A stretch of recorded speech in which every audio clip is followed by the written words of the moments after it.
Letter of James teaches us about the good life. We might have different opinions of what the good life is. It's awfully easy to come here and think about summer days and picnics and stuff like that. That's in one definition of what the good life is. James puts a different spin on it. Talks about the good life is characterized by deeds done in the humility that comes from wisdom.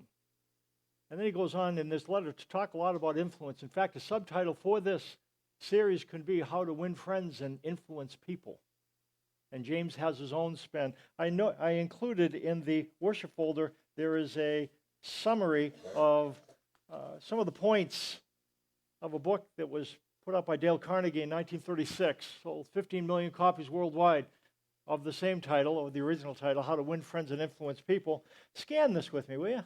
Take this thing out. It talks about some things about fundamental techniques in handling people. I don't point these out because this is holy writ, but it has a sense of homespun wisdom. And I think we'll find that some of what James says kind of goes along with it. Fundamental techniques in handling people: don't criticize, condemn, or complain. Give honest and sincere appreciation, arouse in the other person an eager want. It seems to indicate that what you do when you're dealing with people is build bridges to them. You don't create walls, you create bridges. You try to find a way to connect with people. Look what it says, to 12 ways to win people to your way of thinking. The only way to get the best of an argument is to avoid it. Interesting. Show respect for the other person's opinion. Never say you're wrong. If you're wrong, admit it quickly and emphatically. Begin in a friendly way. Start with questions to which the other person will answer yes. And we'll see that some of the things that James talks about, find common ground, be easily persuaded, has this feel to it. Now we'll find that there's times where we'll have to abandon this in the pursuit of peace, and we'll talk about that. But from a perspective of building bridges, there's some things here that, no, yeah, okay. Let the other person do a great deal of the talking. Let the other person feel the ideas, his or hers. Try honestly to see things from the other person's point of view. We'll talk about dialogue. And dialogue will, as we'll see, is a way to connect with another person. And we'll talk about the 3 E's of dialogue. There's 4 D's of communication. And we'll talk about the 4 D's. You'll know that by the time you go. We talked about it last week, and we'll reiterate, just review, and we'll talk about 3 E's. Some of you might be able to recall what some of those are. I'll tell you what one of them is empathy. If you want to dialogue with someone, then you empathize with them. That's what we're told to do here. Be sympathetic to the other person's ideas and desires. Appeal to the nobler motives. That's a word we're going to run into as we find that James is drawing from a passage from the Old Testament in Isaiah, who will talk about what James talks about, and he'll talk about nobility, and we'll end up understanding the definition of nobility, how we can move towards it, and why we don't. Dramatize your ideas. Some interesting things. James, his advice resonates with the book. In fact, look what it says in James chapter 3, 13 through 18. James 3, 13 through 18. It's in your worship folder. He asks a question: who is wise and understanding among you? And answers it. Let him show it by his good life, by deeds done in the humility that comes from wisdom. We determine that the word humility is gentleness. That's the way it's described elsewhere. It's the way that Jesus was. To be humble is to be gentle. So that's what the good life is. That's what wisdom is. It manifests itself in gentleness. He goes on, but if you harbor bitter envy and selfish ambition in your hearts, do not boast about it or deny the truth. Such wisdom does not come down from heaven, but is earthly, unspiritual, of the devil. For where you have envy and selfish ambition, there you find disorder and every evil practice. But the wisdom that comes from heaven is first of all pure, then peace-loving, considerate, submissive, full of mercy and good fruit, impartial and sincere.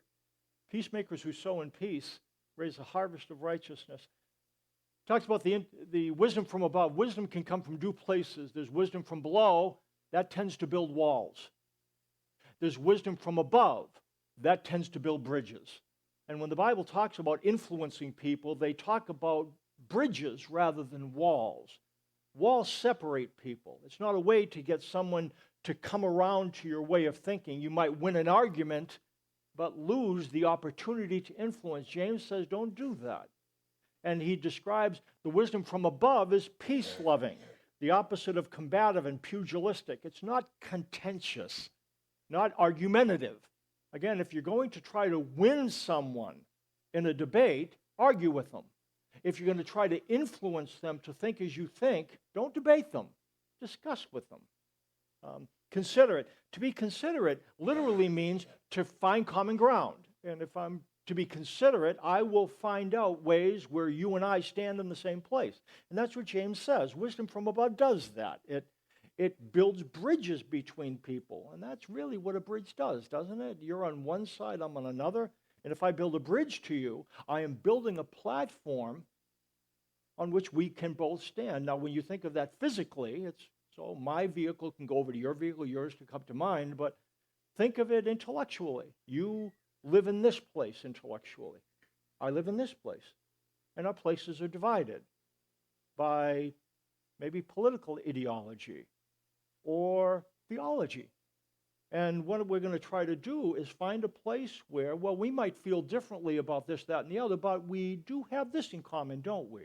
That's building a bridge. It's finding common ground, and it gives us a basis from which we can agree on some things and then talk with each other about what we don't agree with. But it's considerate and then submissive. Submissive means open-minded, easily persuaded. I want to say yes to you. Now, we can't always say yes because there's absolute truths that we can't say yes to things. We'll have to express our opinions, but when we can say yes, we want to do so, what James says.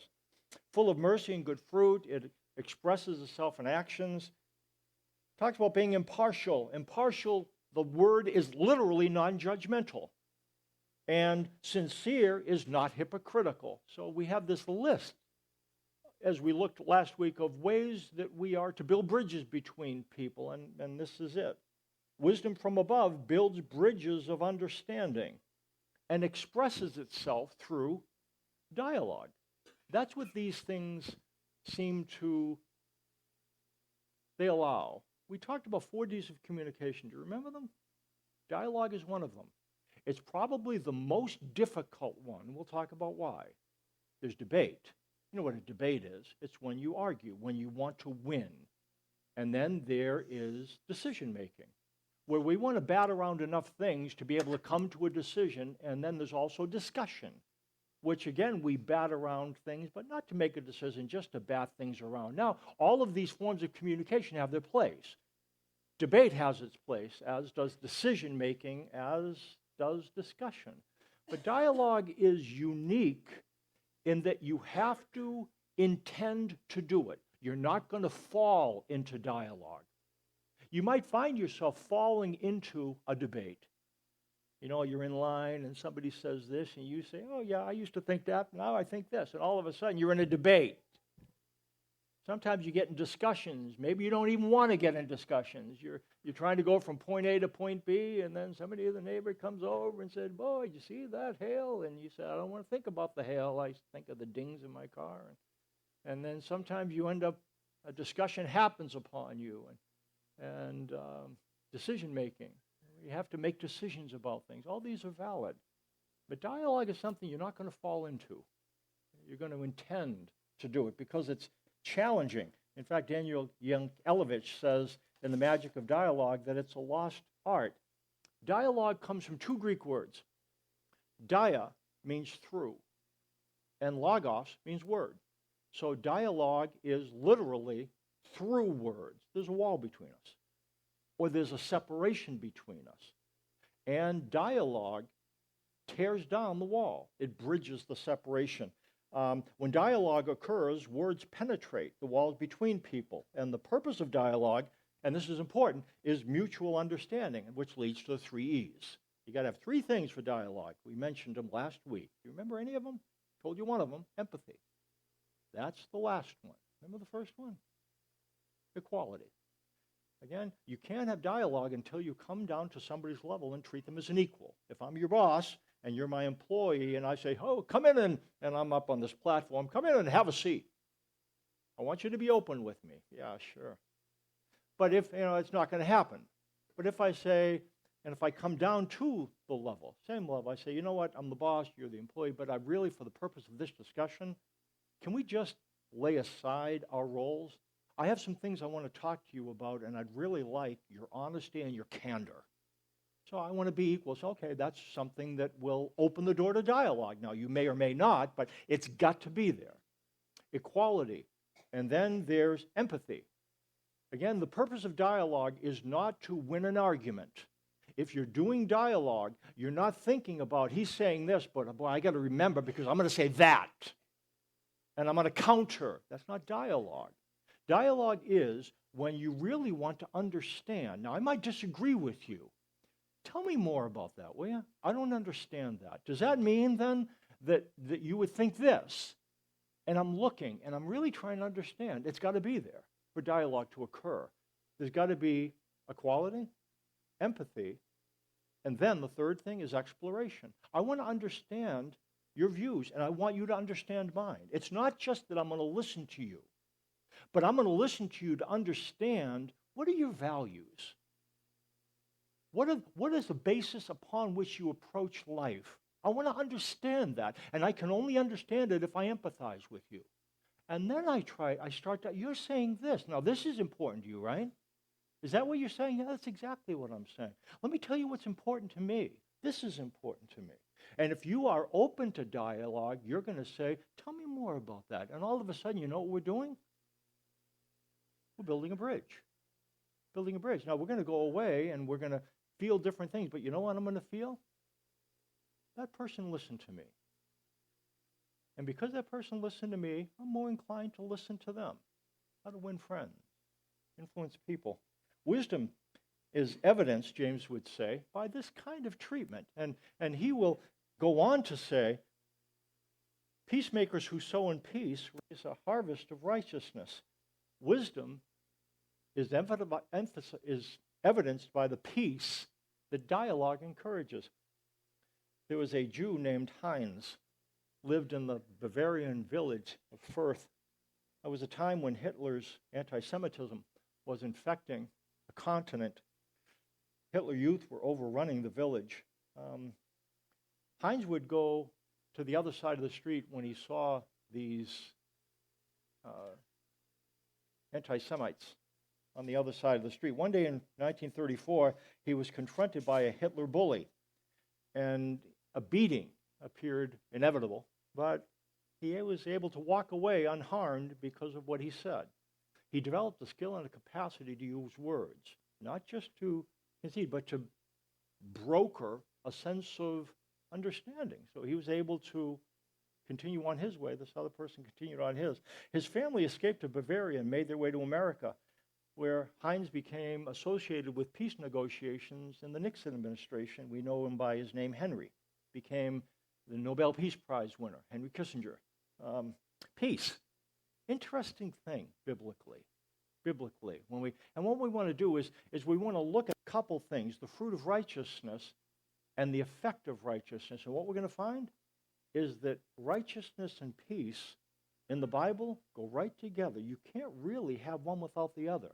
If you have righteousness, you have peace. If you have peace, you have righteousness. These two concepts always arrive and leave together. That's what we're going to find. Look what it says when we think about the fruit of righteousness. James 3:18, peacemakers who sow in peace raise a harvest of righteousness. Peacemakers who sow in peace raise a harvest of righteousness. If I want some good things to come up out of a conversation with you, I want to influence you, but I want the result of the influence to be something positive. What I'm going to have to aim at is peace. I mean, that's why we need to understand what peace is, don't we? If I am looking for contention and conflict, it's not going to lead to the kind of thing that God wants to produce. Again, can you always Can you avoid conflict all the time? No, you can't always avoid it. But your intent is never to enter into conflict except if you have to. That's what we'll find. Anyways, to understand one passage of Scripture, it's helpful to understand, especially in the New Testament, where are they getting this from? And what we find is that James is almost certainly thinking about a passage from Isaiah. Look what it says in Isaiah 32:17. The fruit of righteousness will be peace. The effect of righteousness will be quietness and confidence forever. There's a close relationship between righteousness and peace. The fruit of righteousness is peace. The fruit of peace is righteousness. It's the same sowing, it's the same crop. They arrive or leave together. And we'll see that that's important. There's a close relationship. Peace means, biblically, well-being or wholeness. When somebody has peace, they're in a good spot. They're in an ideal spot. They're in a place where they're going to be taken care of. Biblically, we'll see it's not so much an emotion as it is a reality. Okay, I am in a good spot. I'm in a place where I'm going to be protected and provided for. That means I have peace. I live in peace. And again, you'd see that it's somebody who's in a relationship with God where he's not an enemy, but he is their protector, their benefactor. Somebody who is under the protection and provision of God is in a good spot. They have peace. That doesn't mean they feel peaceful, because as we'll see in the Bible, peace is not a feeling. It's a fact. During Jesus' time, Israelites greeted one another by saying, shalom, shalom. It's the Hebrew word for peace. It was said as an expression of hope. If I say shalom, I was saying, boy, I hope everything goes well for you. It's like saying ni hao in Chinese. Ni hao. Ni is you. Hao is well. You well. It's shalom. I hope you're well. It's an expression of, that's what I hope for you. When Jesus said, peace I leave you, my peace I give you, he was expressing a different kind of peace. See, if I say to you, shalom, ni hao, be well, it's a hope. Because I'm not in control. But if Jesus says, shalom, he says peace. He's in the place to push the buttons and to pull the strings. And when he says, peace be with you, it's not a hope. It's concrete. It's a reality. It's a fact. Whether we feel it or not. See, when Jesus says, my peace I give you, he's not saying, I'm going to give you a feeling of peace. He says, I'm going to give you peace. I'm going to provide for you and protect you. That's what it's different from Jesus' lips. He doesn't say, I hope that things go well for you, but things will go well for you. Your life will be characterized by well-being and wholeness. He's God, therefore he's the only one with the power to assure peace. It's not an expression of longing. In fact, what we'll see, God's peace is a fact, not just a feeling. It's a fact, not just a feeling. He didn't say, I give you feelings of peace. He says, I give you peace. And this is something, whether it's in place, whether you feel it or not. So I have a question. You have God's peace.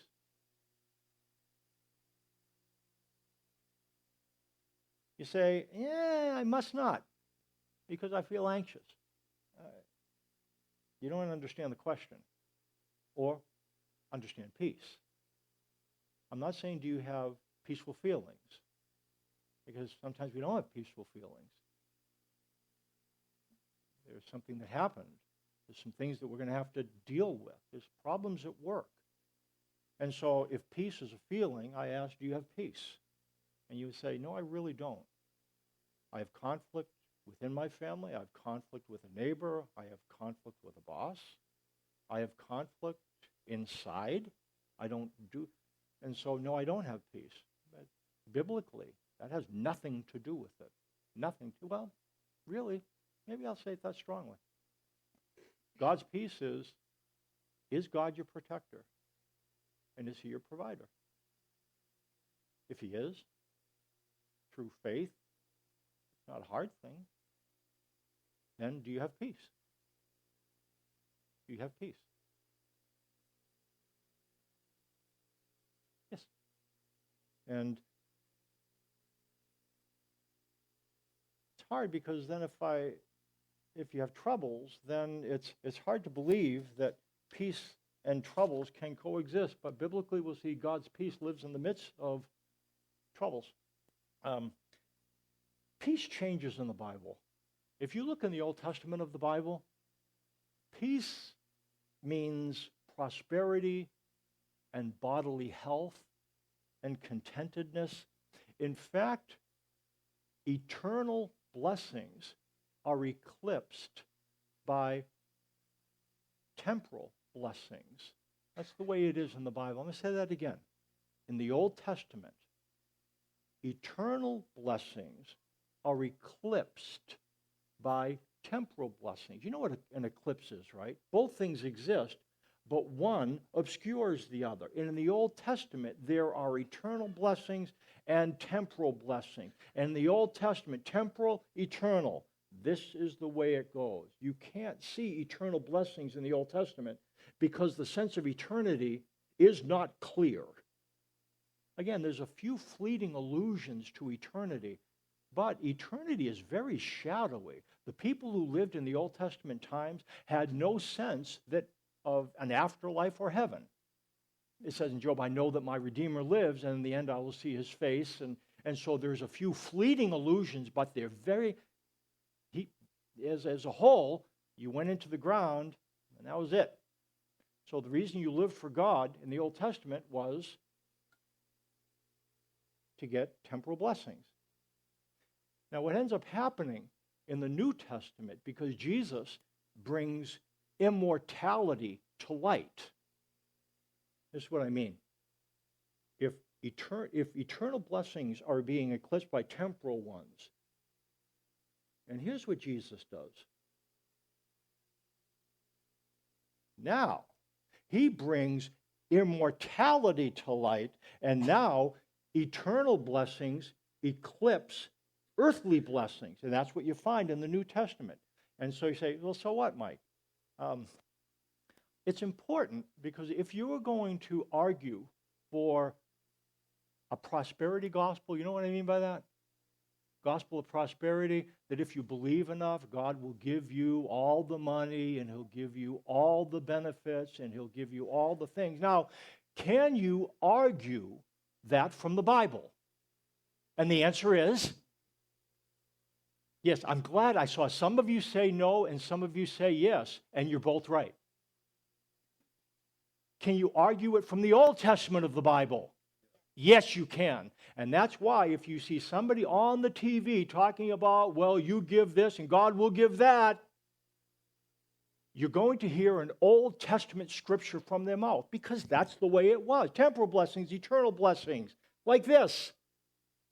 But now Jesus does this. Can you argue that from the New Testament? Absolutely not. How many real wealthy people do you hear about in the New Testament? Oh, there's some. But Jesus wasn't the picture of prosperity when he goes to the grave. Neither was Paul. Neither was James. Neither was John. Neither was Peter. Neither was Priscilla and Aquila and Junia. And I could go on and on. And what's the difference? In the New Testament, eternal blessings eclipse earthly ones. And that's why we've got to be careful. Be careful. You know, we'd like to parlay faith in God to get it now, but that's confusing because then we end up, well, thinking like this. Thinking only in terms of 40, 50 years. Guess what? I'm not going to be alive 40 and 50 years from now. Some of you might. None of us is going to be alive 100 years from now. But here's the question. Do you have peace? Say, well, Mike, I really don't. I mean, you were talking about we're going to be dying. Of course, okay. I don't ask do you have peaceful feelings. I don't like to think about dying. I don't want to, I'd like to move into heaven, but I don't want to move out to get there. You know what? I don't want to be around when I can't breathe and I'm fighting for breath. I don't want to be there, but I will be. And I'll have to endure the things that we have to endure. We don't know how we're going to go. The process of moving out makes us feel anxious. And you know what? That's okay. Biblically, it's okay to long for heaven, but not want to move out to get there. Paul felt both things. So if you're a Christian, you think, Mike, I think of dying and I'm not really comfortable about it. Does that mean I'm not a Christian? No, it means you're honest. I mean, who of us wants to die? I like to be there with him from what it says about him. And so, do you have peace? If we have peace with God, if we see him as the God who he is, reflected by Christ, coming to open up a relationship, if we spend time, I don't need to tell you that because that's why you're here. That's why you're here. There's not a lot of things you get here. There's some things. We have good music and a good place to plug in. Basically, what this place is, though, I think the place you're going to get as best we know it, truth. The truth isn't always pretty, but it's true. And the truth is that God is gentle. He's open. He wants to embrace you in an eternal relationship, tells you, well, look what it says. Romans 5, 1 through 3. Therefore, since we have been justified through faith, we have peace with God. Okay? Not a feeling. It's when you're justified, declared righteous, you have peace with God. And, okay, so what? With God through our Lord Jesus Christ, through whom we have gained access by this faith into this grace in which we now stand. And we rejoice in the hope of the glory of God. So what it means to have peace with God, it means I stand in the hope of God's glory. I am going to be there with him someday. And then you'd like it if it stopped here. Peace with God means I just think about eternity and I think about being with him, and I don't want to move out to get there, but okay, but that's not where it goes. Look at verse 3. Not only so, but we also rejoice in our suffering. You know what happens here? Eternal blessings eclipse temporal ones, and what ends up happening gets inserted. If you're a follower of Christ, there will be things in your life that make you anxious. And if there's not, I'm concerned. People say, well, if you're a Christian, you won't have those things in your life. Well, look at what it says in the Bible, in the Old Testament. What does it say in the New Testament? There's going to be things to make you anxious. But then there's a question, do you have peace? Because peace coexists with troubles. Even though you have troubles in your life, the fact is, you're in a good spot. Because God will protect and provide, even though he leads you into this. And this is important. It's important to realize that troubles and peace coexist. Those who have heavenly peace have earthly troubles. God's peace is not like the world's peace. We associate peace with the absence of trouble and the removal of danger. That's what peace means. No troubles, no danger. Get the hammock, give me a glass of lemonade. Peace. Nothing to worry about. And that's a form of peace. God's peace is not tied to the absence of danger. The peace of God is not tied to the absence of anything. It's tied to the presence of something. You know what God's peace is tied to? The presence of God.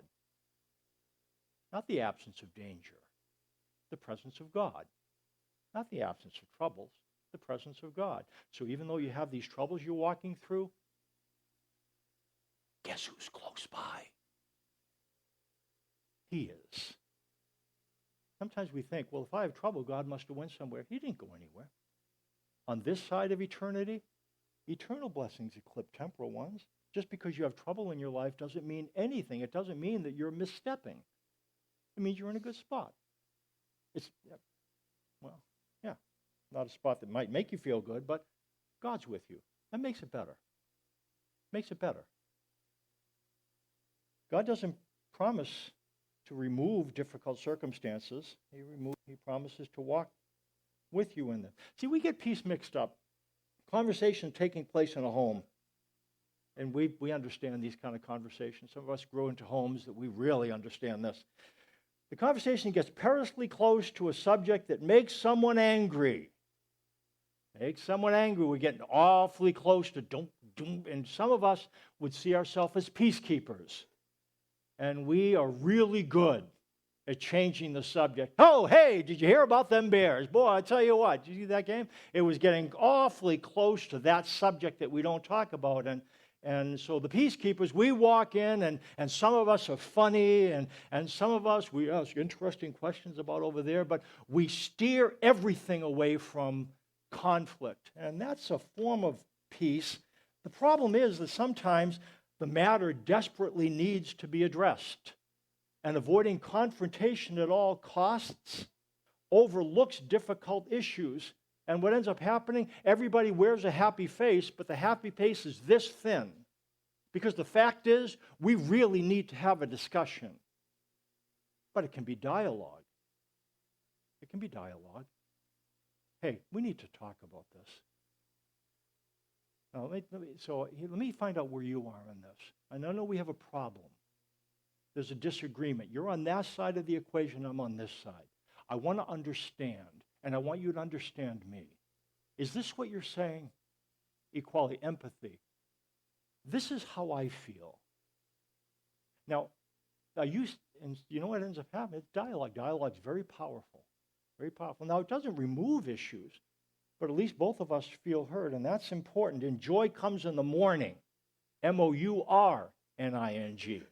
Morning. Dave Johnson writes about the no-talk rule. You know about that. Some of us grew up with the no-talk rule. We must not talk or address this matter because there are different opinions, and the no-talk rule does indeed create a kind of peace. It really does. If controversy is avoided at all costs, nobody gets upset. No one gets angry. No one has hurt feelings. But at best, he says, this is a pseudo-peace, short-lived. It is surface serenity rather than a deep peace of the heart. No one deals with the real issues when he or she embraces this kind of peacemaking and the war is still raging inside. The pattern is visible in families with addiction. Addiction comes around because addiction is a way to avoid having to deal with difficult issues. If I'm 3 sheets to the wind, I don't have to face the issues that create resentment. There's a number of addictions. In the name of peace, the spouse and the children know that there's certain things that they must not talk about. You know what this is called? Some of us do this very well. Eggshells. And we know we don't want to walk on eggshells, so we tiptoe very carefully around certain issues and some of us are really good at this. And in a way, that's a form of peace. It's even appropriate sometimes. But you know what the issue is? Is sometimes that even though there's going to be some heated emotions, we really have to talk. And it's not loving or healthy not to talk. Now, I'm not, again, but it's hard, isn't it? Some of you are saying, oh, hey, this isn't hard at all. Some of you are really good. Some of us aren't as good at it. I'd call about peacemakers, but it's really not peacemaking, is it? What is it? Peace faking. We're not peacemakers. We're peace fakers. See, everything's fine. Don't look behind the curtain. Everything's fine. It's surface. Again, I'm not blowing you up. If I blow you up, if I put a finger at you, there's a bunch of fingers pointing back at me, so I can't. But we've learned in some of our homes we really didn't have an option, because in some of our homes dialogue couldn't happen. Too much anger, too much rage. Some of your homes, dialogue couldn't happen because your opinions weren't respected. Unfortunately, people around you didn't want to know what you thought. And you learned to keep your mouth shut. And I understand that. And so does God. But he is not like the one that told you to shut up.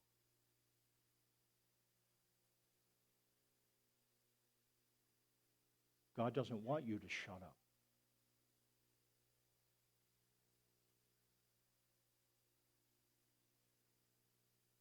God says, speak freely with me. That's what he says. Speak freely with me. Express it. Get out here what's in here. That's why joy comes in the morning. You know, mourning is not just feeling something. It's saying it out loud. That's the word for mourning. And you know what God says? Blessed are those who mourn, for they will be comforted.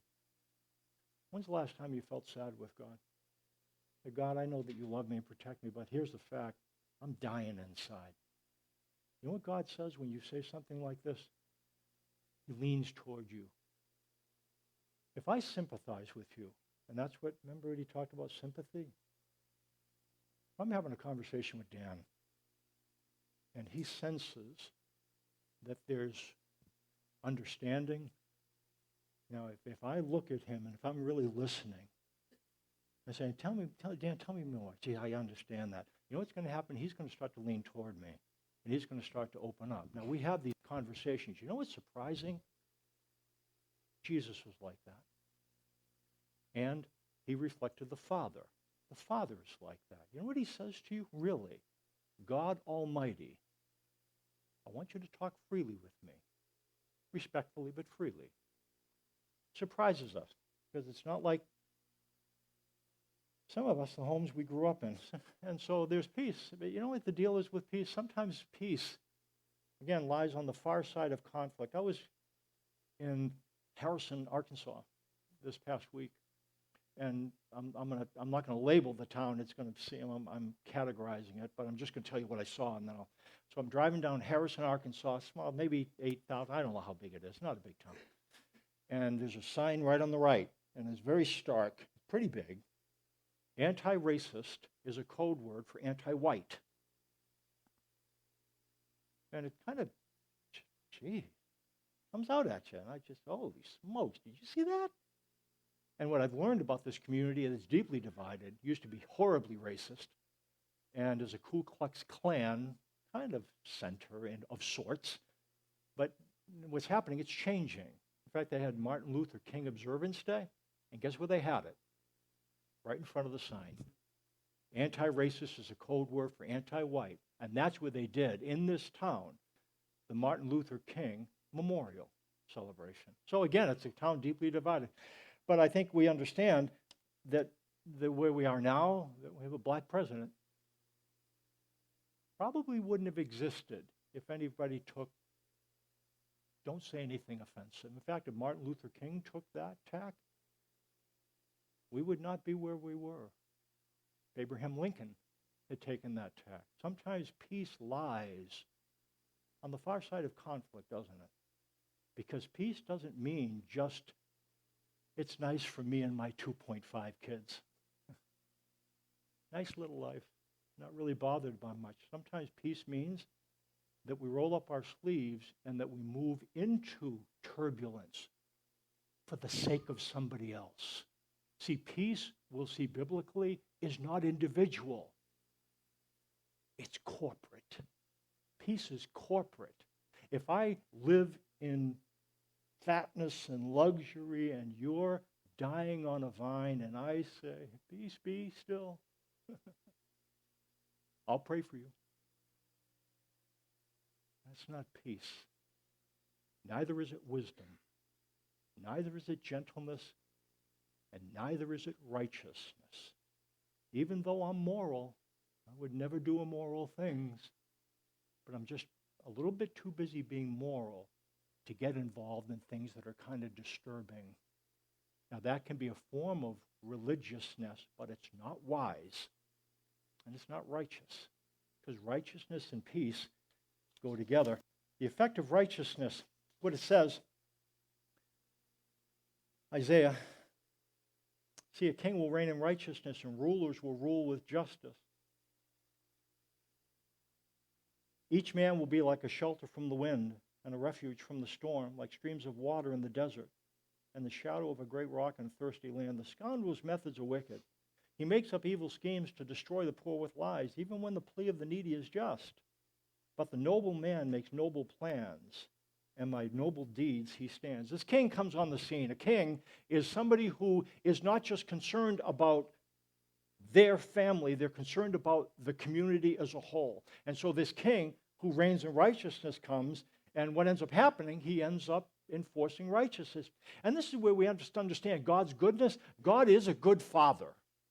He is. And that's personal, and that's you to him. However, if you look in his eyes, God is also a good king, and his love is both fatherly and kingly. And his kingly love is far-reaching. And he would have you look to where he is looking, not just me and you. He does that. But what he'll do is look where I am looking. And he's looking at people that need to know about him. And they need to be dialogued with. And so he moves us, sometimes out of our comfort zone, into the turbulence of other people's lives. Noble means voluntary, uncoerced offering. If we have an offering, and I send the bag around again, oh, ushers, come forward, send the bag around again, and let's look to see who gives and who doesn't. In fact, Tony Campolo, this guy once, he did this offering. They said, pray for the offering. And so that was a bad idea. Bad idea. Tony Campolo had him as a sociology professor at the University of Pennsylvania, and he's feisty. So anyways, so they had him come up for this offering.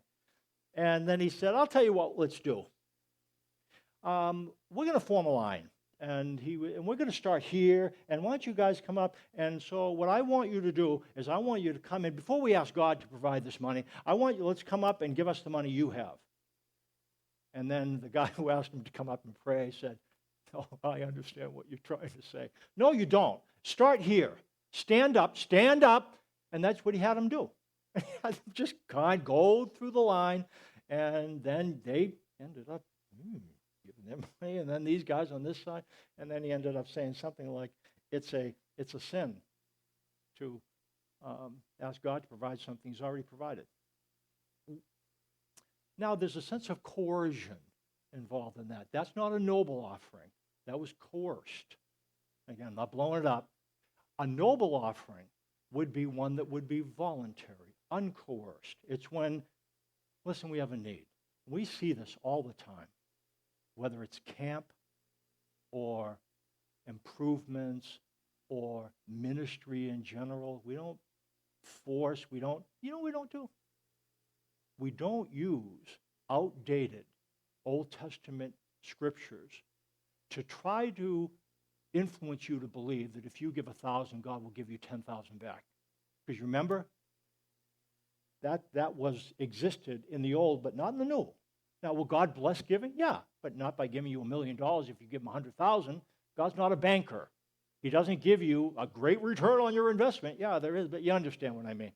Anyways, we won't do that because it's got to be uncoerced. That's what noble means.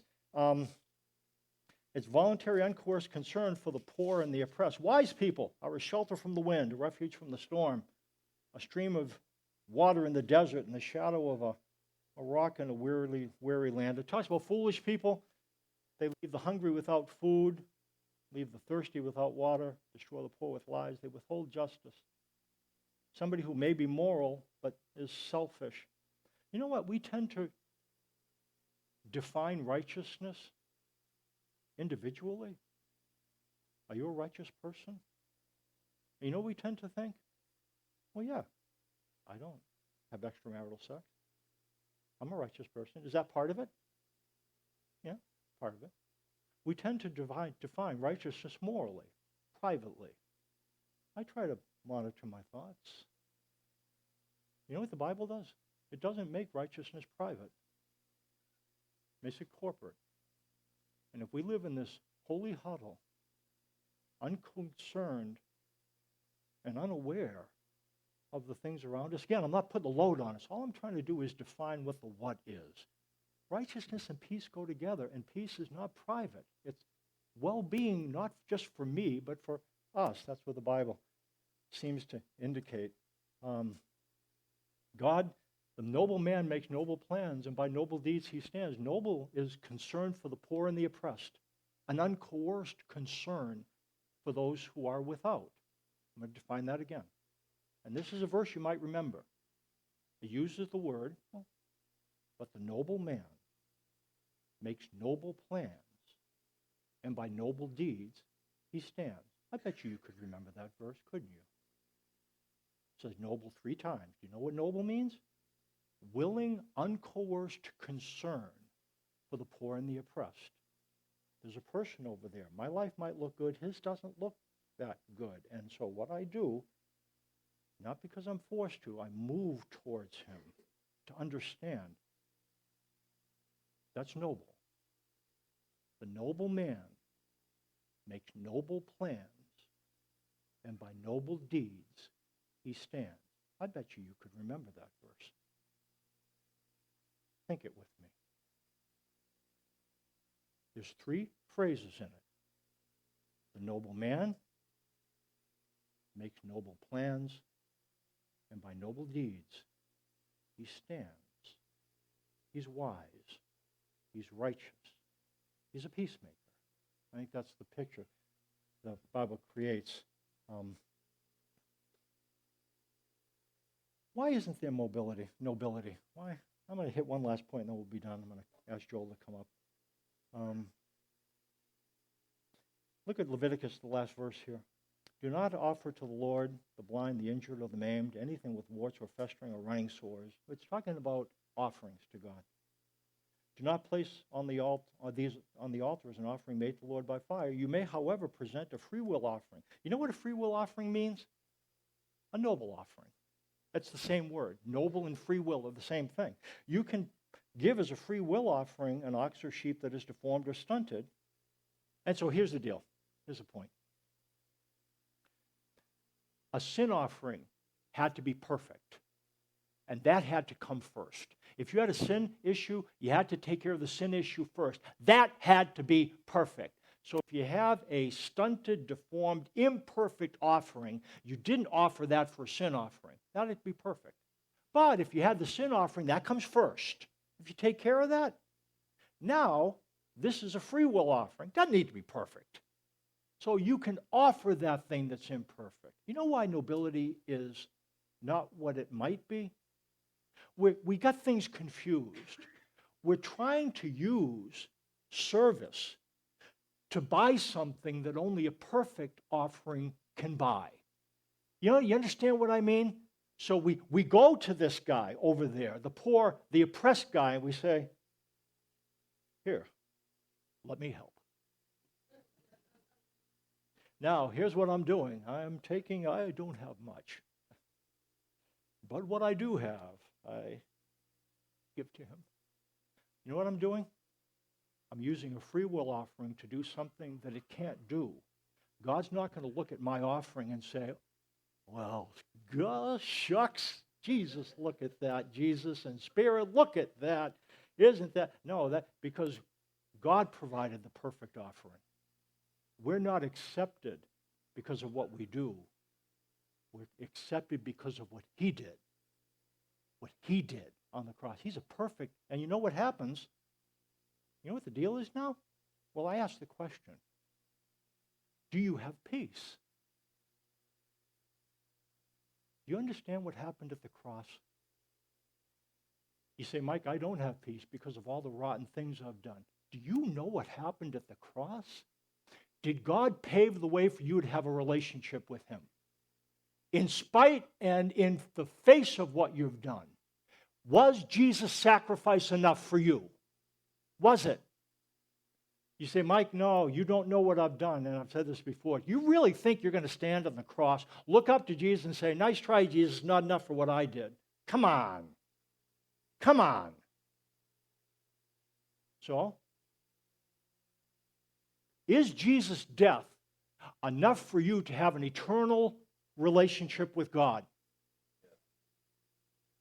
Do you have peace? You don't feel peaceful, but it's not about feelings, is it? You know why we get stuck? We don't come to the point where we have the sin offering taken care of. Is your sin offering taken care of? And if it is, you know what you can do? Take your imperfect service now. It doesn't need to be perfect. It can be stunted, deformed. He can and will use you just as you are, because it's not about being forgiven anymore. It's about doing something for free. You've already been forgiven. You have peace. The righteousness that flows from that peace gets involved in other people, not looking at, because he already loves you. He knows it's not perfect, but we do what we can. Does that make sense? Make sense? Well, come on up. I'm not going to read it. Look at the life-saving station. It's a parable that talks about churches can get so involved in the business of church that we lose sight of righteousness and we lose sight of peace.